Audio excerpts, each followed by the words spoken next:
Seguimos adiante, então nós falamos aí do que é variação, do que é anomalia maior. Para finalizar, para resumir aqui rapidamente, o que difere variação de anomalia é o fato de ter ou não prejuízo. Todas duas são alterações do padrão normal. E aí, se não causar prejuízo, variação. Se causar prejuízo, anomalia. Sigamos aqui. O corpo, né, agora entrando nas porções de divisão do corpo, anatomia dividida em cabeça, pescoço, tronco. Tronco esse que é dividido em porção torácica, nós vamos ter no tórax o coração e o pulmão, né, os pulmões aqui, o coração mais ao centro. Aqui na região do abdômen, dividido ali pelo diafragma, o músculo principal da respiração. A partir dele aqui a gente vai começar a região do abdômen. E um abdômen mais inferior dito de pelve, né, onde vão estar os órgãos genitais, órgãos da bexiga também, certo? E acoplados a ele os membros, né, superiores e inferiores, divididos em braço, antebraço e mão, coxa, perna e pé. No futebol, tudo é mão, né? Mas anatomicamente a gente divide, né? Braço, antebraço e mão, certo? Os anatomistas padronizaram a dita posição anatômica, conforme você está visualizando, indivíduo ereto, bípede, né? Bípede, os dois pés no chão, os membros superiores estendidos ao longo do corpo e com as mãos viradas, com a palma da mão virada para frente, os membros inferiores, né, juntos, cabeça dirigida ao horizonte, no olhar ao horizonte. Então essa é a posição anatômica. Essa padronização é importante para que a gente não tenha diferenças no conceito, nas posições estabelecidas da anatomia. Tudo aquilo que está aqui nessa vista é anterior, tudo que está aqui nessa vista é posterior. Tudo que está aqui é uma vista lateral direita e a de lá a lateral esquerda. A partir disso também foram criados os planos de delimitação, como eu brinco em sala, cada um no seu quadrado, que no caso é um paralelepípedo, né? Então nós vamos ter um plano anterior ventral, e aí aqueles termos de posições daquela aula que nós falamos, né? Tudo aquilo que se aproxima desse plano anterior ventral é uma estrutura anterior. Tudo aquilo que se distancia desse plano é uma estrutura posterior. Por quê? Porque vai estar mais perto do plano ali nos delimitando posteriormente, plano posterior ou dorsal. Lateralmente, nós vamos ter os planos lateral, direito e esquerdo. E em cima e embaixo, nós vamos ter o plano. Você pode chamar cranial, cefálico ou superior. E aqui embaixo você vai poder chamar de caudal, podálico ou inferior. Certo? Qualquer um dos nomes aí é aceito. E aqui também, naquele termos que nós usamos, né, superior e inferior, tudo aquilo que está mais próximo do plano superior em comparação com a estrutura é dito uma estrutura superior. E aquilo que se distancia mais do plano superior é dito uma estrutura inferior. A partir desses planos, né, a gente, de acordo com a área, né, que está em contato com o leito, quando está lá deitado, no cama hospitalar, em atendimento que seja, então, de acordo com o lado dele que está em contato com a superfície do leito, é dita de decúbito, né? O decúbito lateral esquerdo, por quê? Porque a porção esquerda desse indivíduo é que está em contato. Decúbito dorsal, que é a porção posterior desse indivíduo, é que está em contato com o leito. E assim para as demais posições. Outro conceito anatômico importante são as divisões, os planos de secção.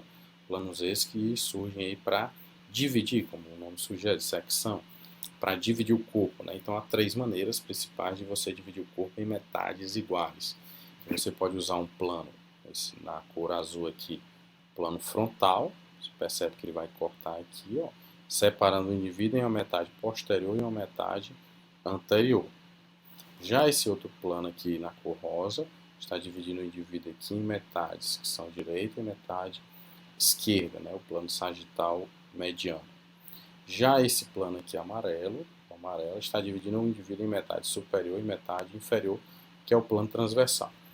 Conforme você faça o corte na estrutura, na peça anatômica, mesmo no corpo, você pode vir a visualizar aquele órgão de ângulos diferentes, né? No seu comprimento, na sua profundidade, que seja, né? Na sua lateralidade, no seu diâmetro. Então, dependendo de como você faça o corte, você tem visualizações, né, diferentes, olhares diferentes daquela estrutura, lhe fazendo ter uma visão muito mais ampla dela como um todo. Olha só aqui. a tomografia, em que você fez aqui um corte, né? Usando qual plano? Vou dar aí 5 segundos para você repetir, você responder. Isso mesmo, quem respondeu o plano sagital, mediano, respondeu corretamente. Você percebe que cortou o indivíduo em metade direita e esquerda. Estou vendo a metade direita dele por dentro, né? Ó, essa face medial da metade direita.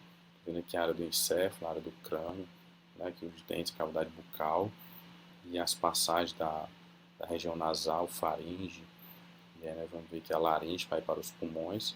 Coluna vertebral, né? Então você visualiza isso no seu sentido crânio-caudal, né? E no sentido também antero-posterior, porque eu fiz o corte sagital.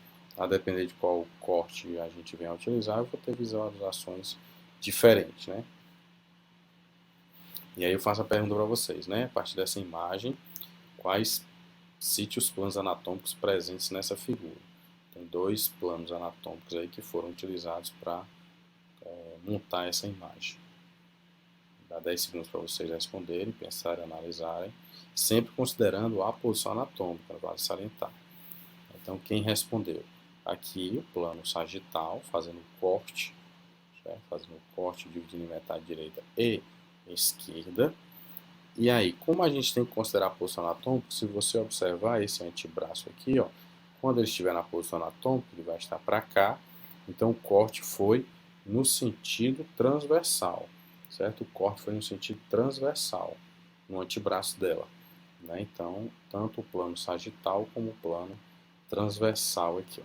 Por mais que pela imagem sugere-se, né, que tenha sido um corte único, né, um corte único, certo? Mas aí o corte aqui no antebraço, ele se posiciona de forma diferente, uma vez que eu tenho que considerar a posição anatômica, né? E como eu havia dito, ó, no plano transverso eu consigo visualizar o diâmetro das estruturas, aqui o diâmetro dos 2 ossos do antebraço, o rádio e a una, né? Então vamos para frente. Também, enquanto conceito anatômico, nós temos os eixos, né? E eu costumo brincar com os alunos em sala para eles fazerem esse movimento aqui, né? Ó, deixa eu posicionar aqui melhor, pronto. Assim. Ó, você percebe um dedo para cima, certo? Ó, que é o longitudinal. Você tem um dedo de lado aqui, ó, certo? Seria o transversal. E um que está de frente para trás, que seria o antero-posterior. Então você tem 3 sentidos, né? Um de frente para trás, antero-posterior, que é o sagital, atravessa o indivíduo, né, desde o anterior até o posterior. Um eixo longitudinal, que vai desde a parte superior até a parte inferior. E um eixo transversal, que vai de um lado ao outro, certo? E aqui são os sentidos de cada um dos eixos, né? E aqui vem dizendo entre parênteses heteropolar e homopolar, porque nos extremos eu tenho estruturas diferentes, né? Ó, em cima e embaixo eu tenho estrutura diferente, no longitudinal. Anterior e posterior também, né? Ó, aqui eu tenho o externo, por exemplo, lá atrás eu tenho a coluna vertebral, aqui no eixo sagital. E no transversal e homopolar, porque aqui eu encontro uma estrutura, do outro lado eu encontro a mesma estrutura, considerando a nossa bilateralidade. Tudo que tem de um lado vai ter também do outro, né? Então esses são os eixos. Então um eixo subindo e descendo, um eixo transversal e um eixo que é de frente para trás, né? O antero-posterior é o sagital, o de cima a baixo é o longitudinal e o de um lado a outro é o transversal.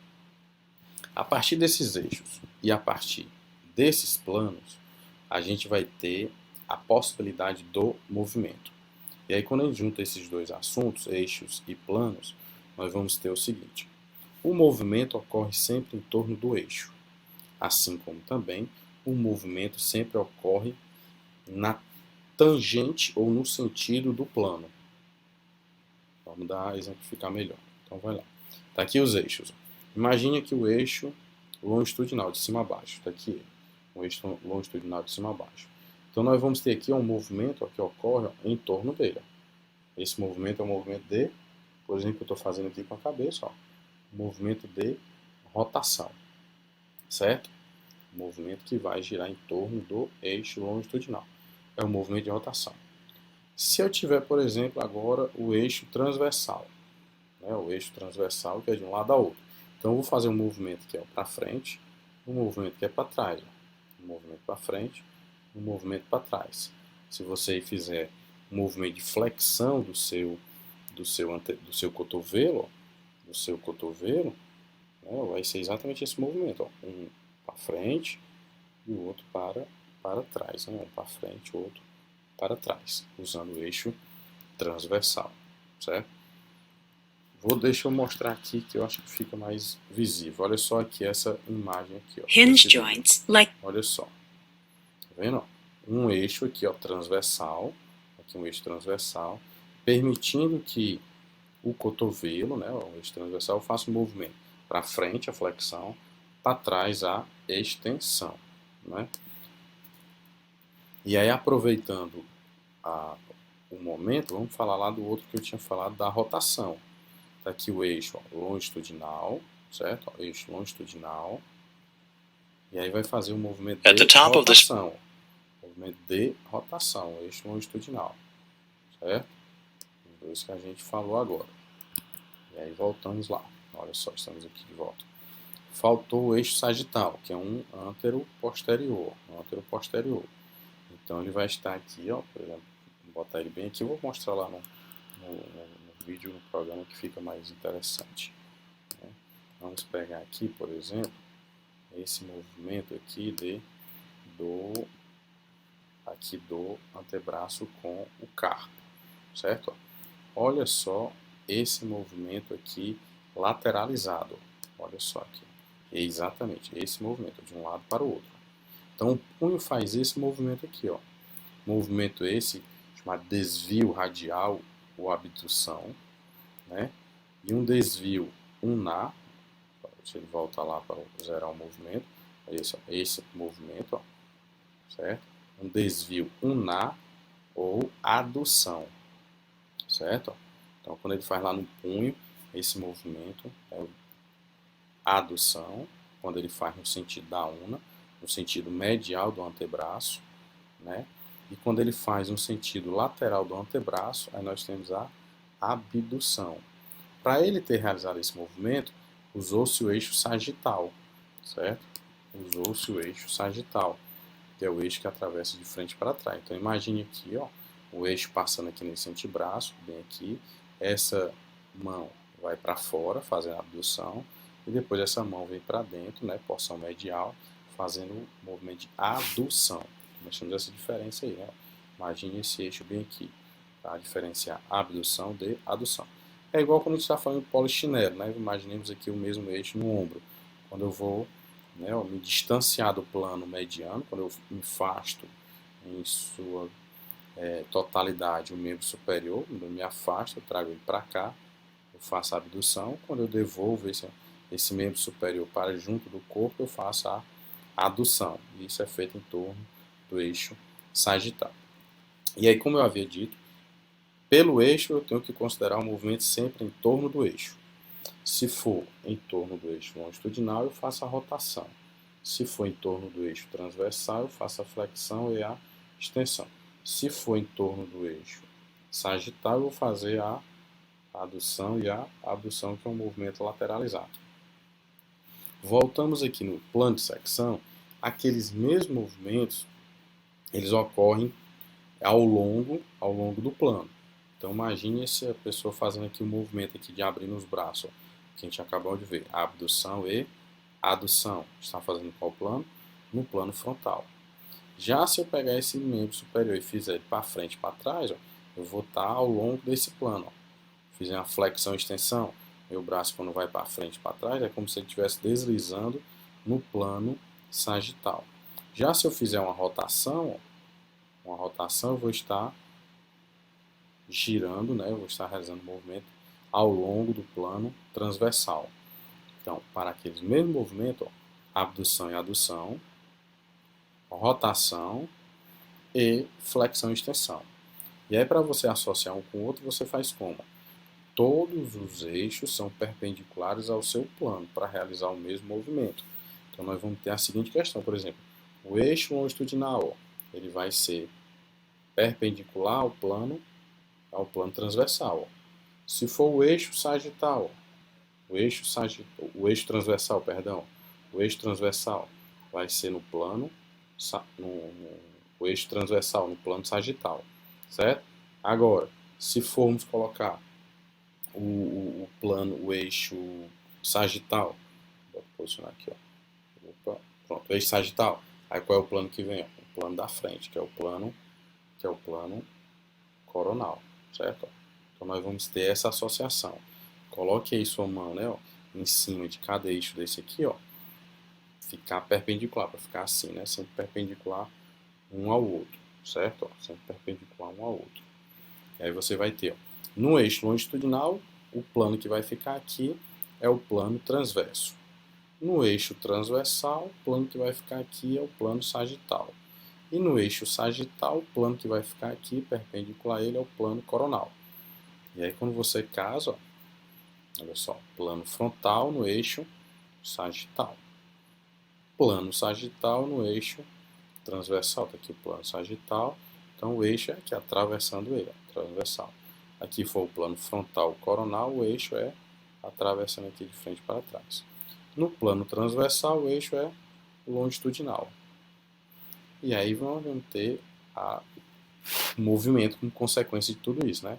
Então, se eu estou no plano frontal, dividindo em anterior e posterior, o eixo, né, que está perpendicular ao eixo sagital, certo? E em qualquer um deles eu faço o movimento de abdução e adução. Já nós temos aqui, ó, plano sagital, cortando o indivíduo em direita e esquerda. Qual é o eixo que está atravessando? O eixo transversal, certo? Que vai de lado um ao outro, né? Lateral, lateral. E aí o movimento que eu faço aqui é aquele movimento que é para frente e para trás, né? Ó, flexão e extensão. Já nós temos, ó, o plano transverso, qual é o eixo que atravessa? O eixo longitudinal. E no eixo longitudinal eu faço a rotação, quer seja a rotação externa ou rotação interna, certo? Alguns livros chamam de rotação lateral e rotação medial.